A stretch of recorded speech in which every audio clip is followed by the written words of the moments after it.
বৃষ্টি ভেজা বিকেল। শহরের এক কোণে ছোট্ট একটা বাসস্ট্যান্ডে দাঁড়িয়েছিল ছেলেটা। হাতে পুরনো একটা ছাতা, চোখে অদ্ভুত ক্লান্তি।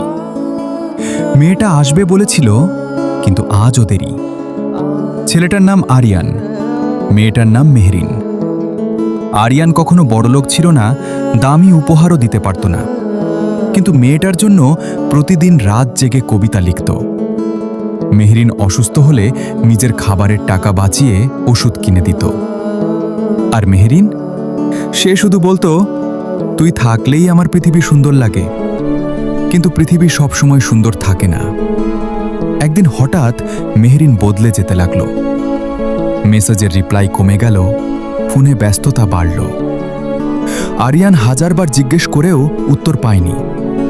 তারপর এক রাতে মেহরিন শুধু একটা কথাই বলেছিল, আমাকে ভুলে যা, আমি আর পারছি না। সেদিন ছেলেটা কাঁদেনি, শুধু চুপচাপ আকাশের দিকে তাকিয়েছিল। কারণ কিছু কষ্ট চোখ দিয়ে বের হয় না, ভিতরে ভিতরে মানুষটাকে শেষ করে দেয়। অনেক মাস পরে আবার সেই বাসস্ট্যান্ডে দেখা। মেহরিনের চোখে জল, হাতে হাসপাতালের রিপোর্ট। সে ধীরে ধীরে বলল, আমি তোকে দূরে সরিয়েছিলাম কারণ আমি জানতাম আমার হাতে সময় খুব কম। আরিয়ানের হাত কাঁপছিল। সে রিপোর্টটা ফেলে দিয়ে মেয়েটাকে জড়িয়ে ধরল।